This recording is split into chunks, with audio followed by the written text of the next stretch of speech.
So I'm going to share my screen. And then after that, I will make breakout rooms in case you want to work on your story. I know a lot of people are getting done with their stories, which is great. But if you're not done or if you want some help with it at all, I'm happy to help you. Okay, here we go, sharing the screen. And we have a couple of stories today. I'm going to start with this one just because, oh no, not this one, this one. So this, you may or may not have seen this, but when President Biden was inaugurated, they invited this young woman, she's in her 20s, Amanda Gorman, to read a poem that she wrote. And so here she is at the White House inauguration reading her poem. It's only about 5 minutes long of her reading it.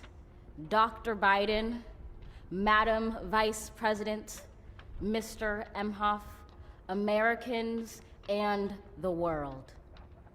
When day comes, we ask ourselves, where can we find light in this never-ending shade?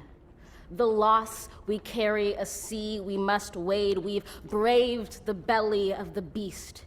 We've learned that quiet isn't always peace, and the norms and notions of what just isn't always just is. And yet the dawn is ours before we knew it. Somehow we do it. Somehow we've weathered and witnessed a nation that isn't broken, but simply unfinished. We, the successors of a country and a time where a skinny black girl descended from slaves and raised by a single mother can dream of becoming president, only to find herself reciting for one. And yes, we are far from polished, far from pristine, but that doesn't mean we are striving to form a union that is perfect.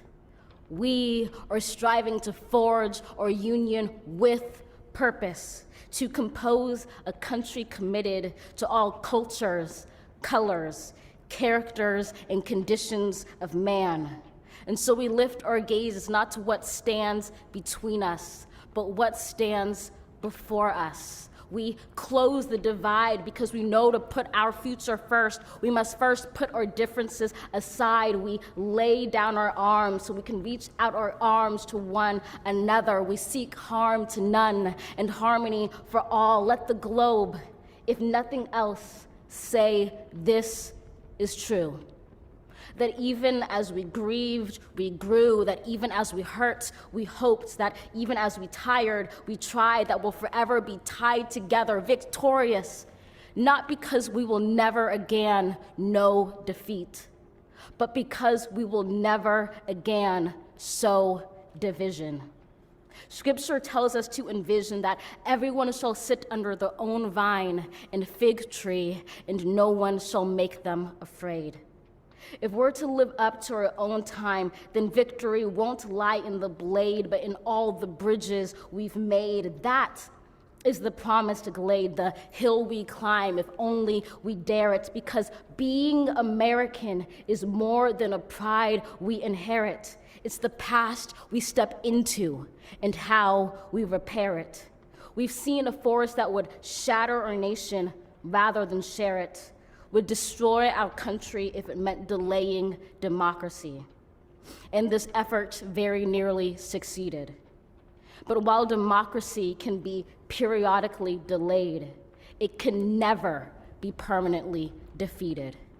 In this truth, in this faith we trust, for while we have our eyes on the future, history has its eyes on us. This is the era of just redemption. We feared it at its inception. We did not feel prepared to be the heirs of such a terrifying hour, but within it we found the power to author a new chapter, to offer hope and laughter to ourselves. So, while once we asked, how could we possibly prevail over catastrophe? Now we assert, how could catastrophe possibly prevail over us? We will not march back to what was, but move to what shall be, a country that is bruised but whole, benevolent but bold, fierce and free.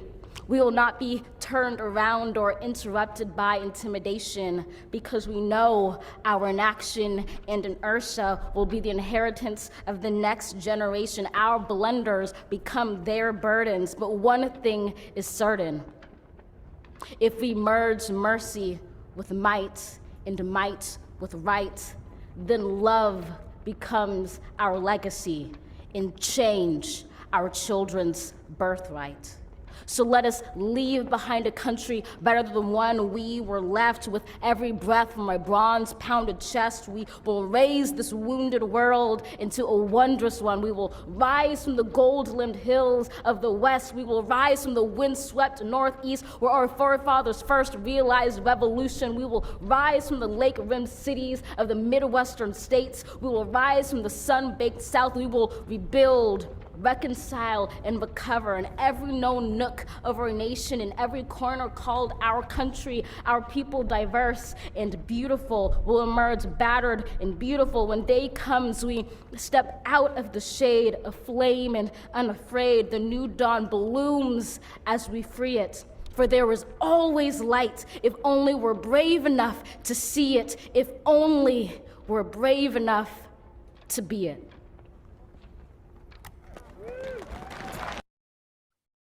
So that little girl got to read at the presidential inauguration, which was pretty awesome.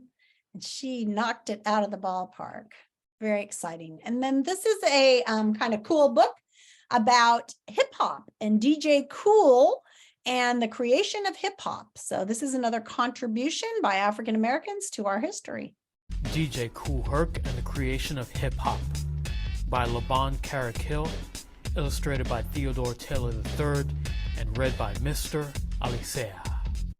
Clive loved music. It didn't matter what kind, whether it was a wah-wah scat of a jiving trumpet, a sorrowful twang of sad voice, or the belting boom of a gospel singer. Little Clive loved the way sound dumped and bumped all the way down in his stomach. He loved the way the music made his feet go hip hip hop, hippity hop. Little Clive lived in Kingston, Jamaica. His hero was a DJ named King George, who threw the biggest and baddest house parties in the neighborhood of Somerset Lane. On Saturday nights, everybody who was anybody made their way to Somerset Lane for King George's hot dance parties.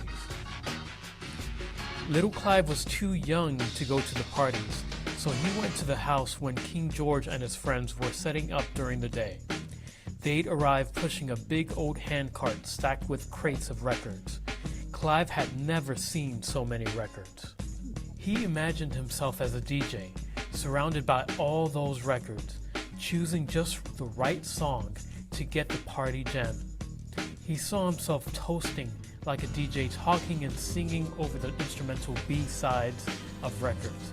Clive dreamed of everyone's feet going hip hip hop, hippity hop. Little Clive really wanted to be a DJ. When Little Clive was 13, he joined his mama in New York City. Clive wasn't sure he'd like his new neighborhood in the Bronx. It was cold. He had to wear a silly winter hat with ear flaps, and everybody made fun of him. But Clive did find one thing besides music that made him feel like he belonged: sports. He ran track and lifted weights. He played basketball at the neighborhood playground. Soon Little Clive was no longer little. He had grown to 6'5" tall. He called himself Cool as Clyde after his favorite basketball player, Walt Clyde Frazier. But the kids on the basketball court took one look at his size and called him Hercules. Clive cut the name short to Herc and then added Cool to make it just right. Kool Herc. The best part of being big was that he could go with his mama to neighborhood house parties where he listened to the hottest tunes and danced like crazy. Clive loved these parties. They were just like the ones he stood outside of in Somerset Lane. One day, Kool Herc's father bought a monster sound system with giant 6-foot speakers. But when he hooked up the system, instead of a really big sound coming from the speakers, a little mumbling sound trickled out. Kool Herc spent days switching wires and plugging things into other things until one day the sound was big. Not just big like Kool Herc, but big like an entire block in the Bronx. Kool Herc and his little sister Cindy rented the rec room in their housing project on Sedgwick Avenue. They handwrote invitations telling everybody when and where to get their groove on. They posted cards around the neighborhood. They set up their father's sound system. On the night of the party, everybody who was anybody made their way to Sedgwick Avenue for Kool Herc's hot dance party. That's when Kool Herc became DJ Kool Herc. DJ Kool Herc noticed that dancers danced crazy hard during the breaks in the song when the lyrics ended and the music bumped and thumped. Herc knew that's what dancers wanted, so he plugged in 2 turntables instead of 1. He put the same record on both turntables. He set it up so that when one record ended its break, he could flip over to the other turntable and play it again. Doing this over and over, he made a 10-second break last for 10, 15, even 20 minutes or more. Herc remembered the way DJs in Jamaica would chant and toast over the music. He started calling out the names of his friends during the breaks. There goes my mellow Coca Rock in the house. There goes my mellow Clark Kent in the house. There goes my mellow Timmy Tim in the house. There goes my mellow Bambata. Everybody loved hearing his or her name called out over the music. He'd compliment people over their dance moves. He'd talk about the music and send shout-outs. He'd made up little raps like the jump rope rhymes he'd heard on the playground. Or he would call, "Hey Mike, on the lights, make it like a strobe," and Mike would flip the switch on and off. Over the next year, Herc took his parties to the streets and parks of the Bronx. He plugged his sound system into the lampposts. They pulled so much power that the street lights dimmed, the perfect lighting for a street party. Kool Herc's music made everybody happy. Even street gangs wanted to dance, not fight. Gangs like the Savage Skulls, the Glory Stompers, the Blue Diamonds, the Black Cats, and the Black Spades turned into breakdancing crews who performed some of the slickest moves. Herc called the coolest dancers breakdancers, or b-boys, because they loved to dance the breaks. When Herc would find a really good break, he'd shout, "B-boys go down." Then the breakdancers would cut and jump their gymnastics. Herc gathered a crew of friends to rap behind the DJing. He invited Coke LaRock, a Jamaican friend, to rap. He called him his Master of Ceremonies, or MC. Coke knew all about toasting like Jamaican DJs. He was the first of Herc's crew of MCs called the Herculoids. Herc would introduce them with a rap. You rock and you don't stop. And this is the sounds of DJ Kool Herc, and the sound system you're listening to is what we call the Herculoids. Soon kids from all over New York City came to see DJ Kool Herc, who threw the biggest and baddest parties on Sedgwick Avenue. Africa Bambaataa, Grandmaster Flash, Jazzy Jeff, and dozens of others all wanted to be DJs just like Kool Herc. There's no story that can't be told. There's no horse that can't be rode. No bull can't be stopped, and ain't a disco we can't rock. Herc, who's the man with the master plan from the land of grace to grace? Herc. Herc didn't just rock the block, he put the hip, hip, hop, hippity hop into the world's heartbeat.